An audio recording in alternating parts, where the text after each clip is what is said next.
여러분, 이 세상에서 가장 돈이 많은 사람들이 누군지 아십니까? 한번 슬라이드를 보시면 세계의 부자 1, 2, 3위가 적혀 있습니다. 1위는 베르나르 아르노라는 소위 말해서 루이비통의 회장님이십니다. 2위는 일론 머스크, 테슬라의 CEO고 3위는 아마존의 창업자인 제프 베이조스입니다. 그런데 이 사람들보다도 훨씬 더 돈이 많은 한 10배 정도 많다고 추정이 되는 사람이 있는데 바로 사우디아라비아의 왕세자인 빈 살만입니다. 재산이 한 2,700조 정도 있다고 하는데요, 한 1조 정도면 저희한테 주면 얼마나 좋을까라는 그런 생각을 해봅니다. 이 정도 돈을 가진 사람들은 어떠한 삶을 살까요? 그리고 어떤 생각을 가지고 하루하루를 살아갈지 잘 모르겠습니다. 이 빈살만 왕세자가 한국을 방문했던 적이 있었는데 호텔에서 숙박을 하는데 호텔비만 얼마를 썼냐면 20억을 썼다고 합니다. 왜냐하면 본인 숙소만 예약한 것이 아니라 함께 전세기를 타고 온 이제 자기를 수행하는 사람들을 위해서 객실 무려 400개를 함께 빌렸다고 합니다. 또 한 끼를 먹기 위해서 10명 이상의 요리사들을 대동했고요. 그리고 한 끼 식사를 위해서 모든 식기, 이제 음식 그릇 같은 것들을 새롭게 구입을 했는데 무려 1억 원이 이제 그 그릇을 구입하는 데 들었다고 합니다. 좀 인상적인 것은 빈살만 왕세자가 32층의 스위트룸에 머물게 되었는데 그냥 잠을 자는 것이 좀 불안했던 것 같아요. 그래서 사방의 창문에 방탄 유리를 설치했다고 합니다. 혹시라도 죽을까 봐 자는 내내. 그래서 방탄 유리를 사방에 깔아놓고 이제 편안하게 잠을 잤는지는 모르겠습니다. 아마도 돈이 이렇게 많은데 내가 이렇게 일찍 죽으면 30대로 알고 있는데요, 아직 너무나 억울하잖아요. 그러니까 내가 100살까지 이 돈 잘 쓰다가 죽어야 되니까 아마도 방탄 유리를 둘러친 것이 아닌가라는 생각을 하게 됩니다. 9988234라는 숫자가 있습니다. 이게 여러분 뭔지 아십니까? 제가 예전에도 한번 말씀을 드렸던 것 같은데요, 재밌는 의미를 담고 있다고 합니다. 99세까지 팔팔하게 살다가 234는 뭘까요? 231만 앓다가 죽는다. 234. 그래서 이게 9988234의 의미입니다. 세상은 눈에 보이는 것에 관심이 많이 있습니다. 반면에 눈에 보이지 않는 영적 세계에는 관심이 없는 것 같습니다. 그래서 세상에서 잘 먹고 잘 살면, 그저 많은 돈을 가지고 다른 사람들에게 인정받으면서 편안하게 살면 그것으로 충분하다고 이 세상 사람들은 생각합니다. 그러나 우리 크리스찬들은 영원한 관점에서 이 땅의 삶을 바라봅니다. 이 세상의 삶이 전부가 아니라고 믿고요, 죽으면 끝이 아니고 죽음 이후의 삶이 있기 때문에 그것을 준비해야 된다.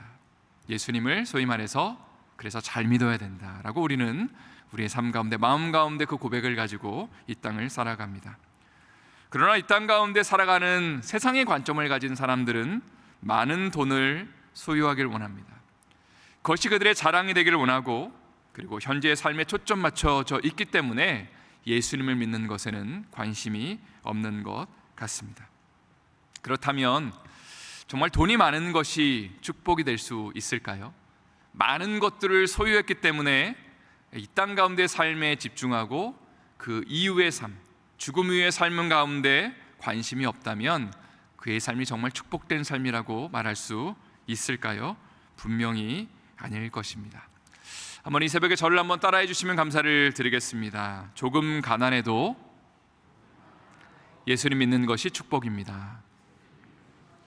조금 더 크게요. 조금 부족해도 예수님 바라보는 것이 축복입니다.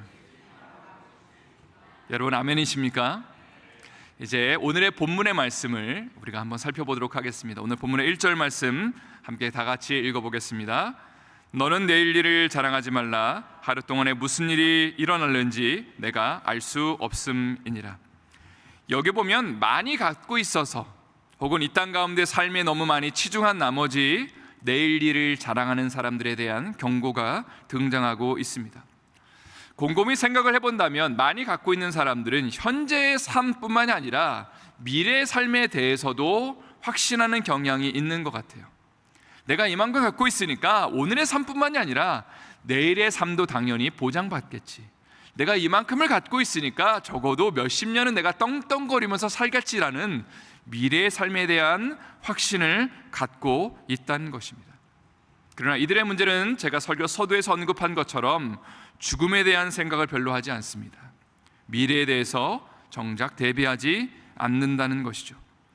그래서 부자에게 혹은 많이 갖고 있는 사람들에게 갑작스러운 죽음이 찾아온다면 이들은 인생이 허무하다고 말하고 이것을 기다리고 있지 못하다고 말하는 경향성이 있습니다.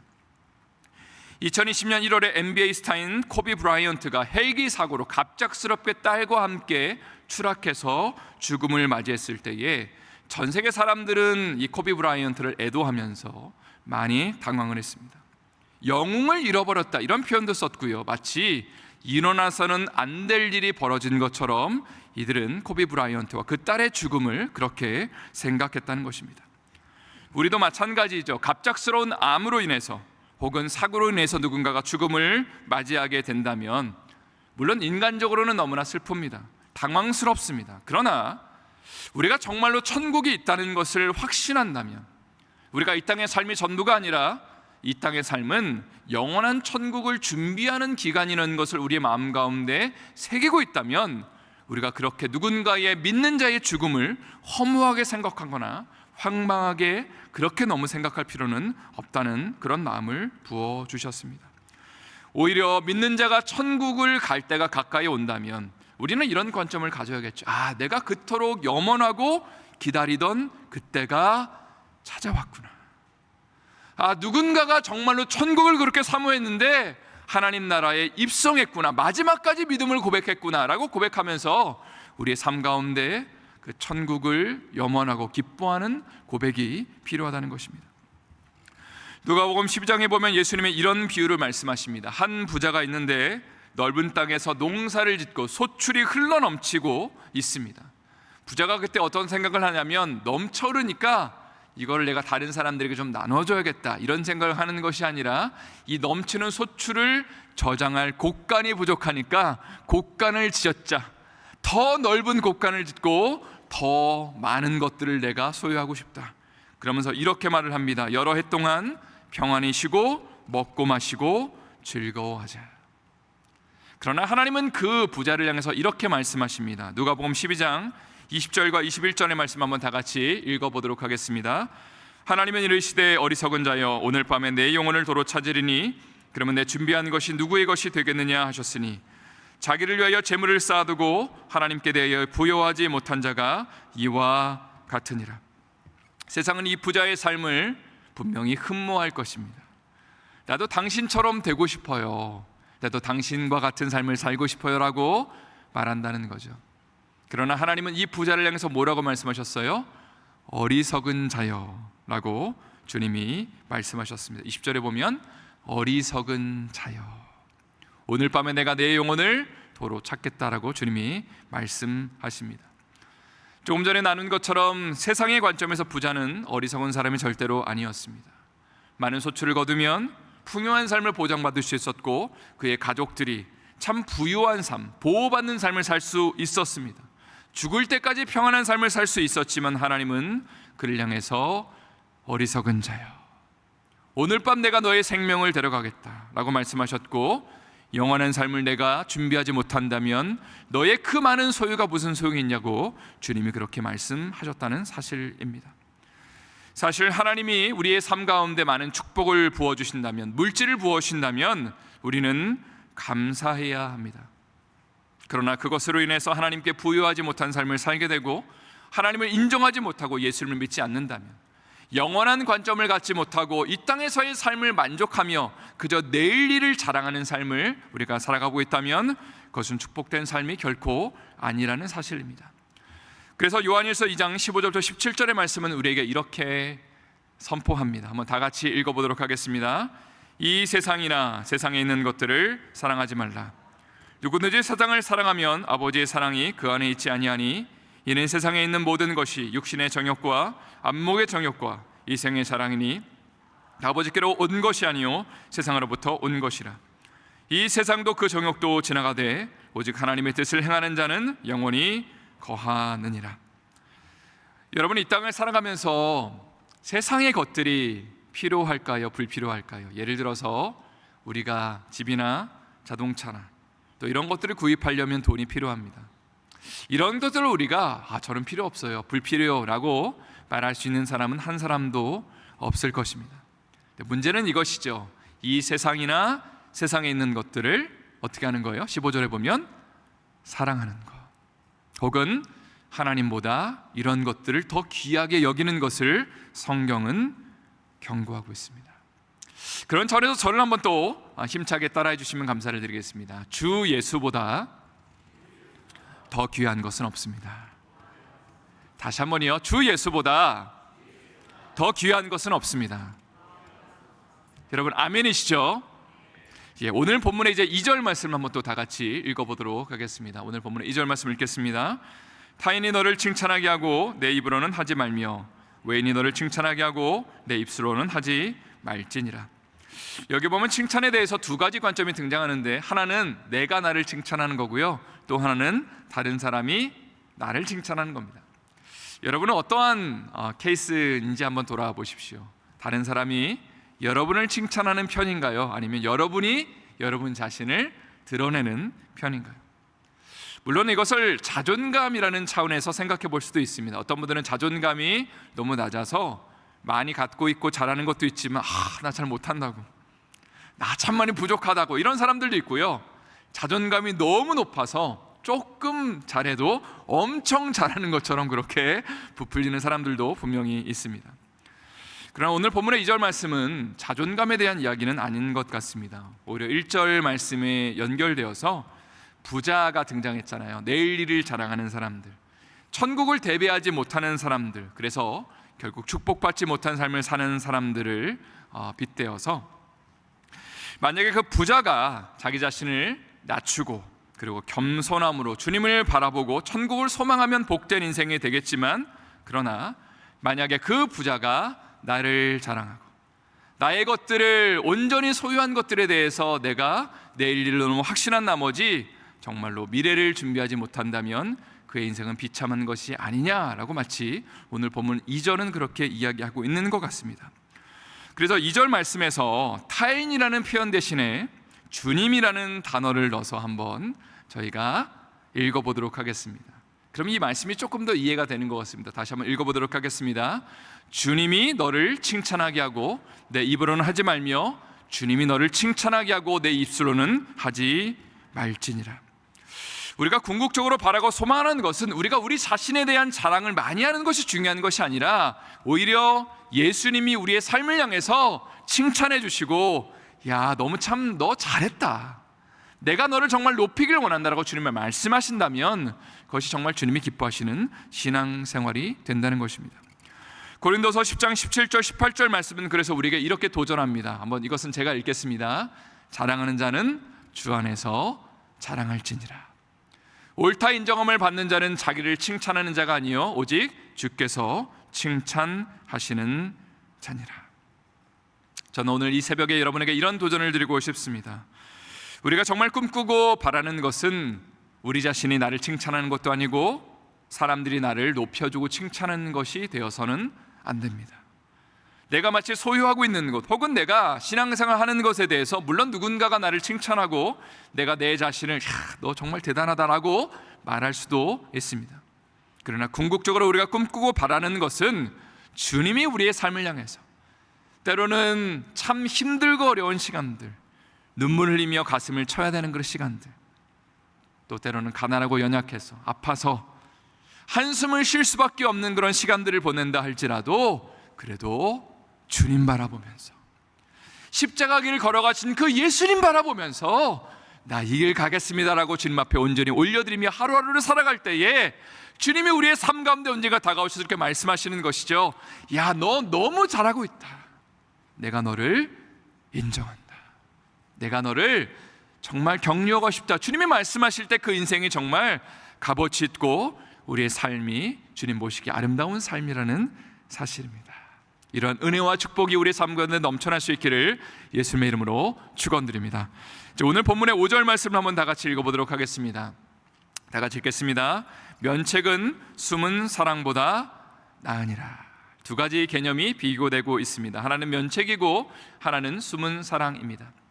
여기에 면책은요, 누군가를 향해서 정말 사랑의 마음을 가지고 진실한 마음을 가지고 이제 책망을 하는 것을 의미합니다. 숨은 사랑은 그냥 겉으로만 누군가를 사랑하고 그리고 이것을 별로 이렇게 드러내지 않는 사랑을 가리키는 것 같습니다. 그런데 이 둘 중에 무엇이 더 나은 것이냐, 좋은 것이냐라고 질문했을 때에 숨은 사랑보다 정말 애정과 사랑을 가지고 누군가가 잘못하고 있으면 이것을 이야기하는 것이 훨씬 더 좋은 것이다 라고 도전하고 있는 것이죠. 6절 말씀도 한번 다 같이 읽어보도록 하겠습니다. 6절 말씀 읽겠습니다. 친구의 아픈 책망은 충직으로 말미암는 것이나 원수의 잦은 입맞춤은 거짓에서 난 것이니라. 자문은요, 이렇게 우리에게 도전합니다. 누군가를 정말로 좋아하고 사랑한다면 정말로 누군가를 향해서 해야 될 말을 해주는 것이 그 사람을 위한 것이다. 우리의 자녀들에게도 그렇죠. 무엇인가를 정말로 잘못한다면 잘했어 라고 말만 할 수는 없을 겁니다. 우리 자녀들 향해서 너 그러면 안 돼 라고 분명하게 이야기하는 것이 부모의 사랑입니다.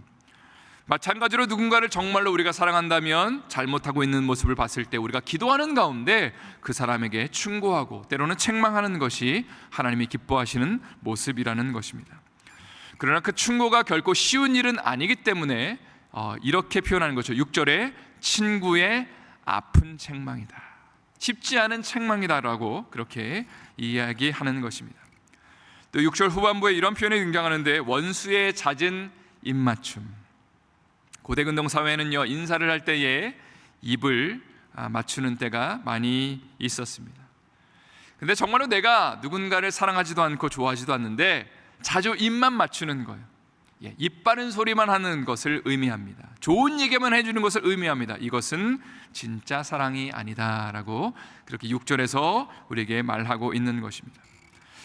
이 말씀을 묵상하면서 이런 질문을 던지게 되었습니다. 우리에게 진짜 친구는 누구인가? 정말 좋은 친구는 누구인가? 물론 오늘 본문에 의하면 우리에게 충성된 충고를 해줄 수 있고 책망을 해줄 수 있는 그 사람이 바로 우리에게 진짜 친구이지만, 그러나 영적인 의미에서 우리의 진짜 친구는 바로 예수 그리스도이십니다. 마지막으로 저를 한번 따라하도록 하겠습니다. 예수님보다, 한번 더 크게요, 예수님보다 더 좋은 친구는 없습니다. 요한복음 15장 13절 14절 말씀을 마지막으로 한번 읽고 말씀을 마치도록 하겠습니다. 한번 읽겠습니다. 사람이 친구를 위하여 자기 목숨을 버리면 이보다 더 큰 사랑이 없나니 너희는 내가 명하는 대로 행하면 곧 나의 친구라. 예수님은 우리를 위해서 십자가를 지셨습니다. 생명을 바치셨고 진짜 친구가 되어주셨습니다. 근데 진짜 친구 되신 예수님이요, 우리 가운데 사랑만 전하지는 않으셨습니다. 때로는 죄를 지적하셨고 그리고 아주 중요한 메시지를 남기셨죠. 회개해야 된다고 말씀하셨습니다.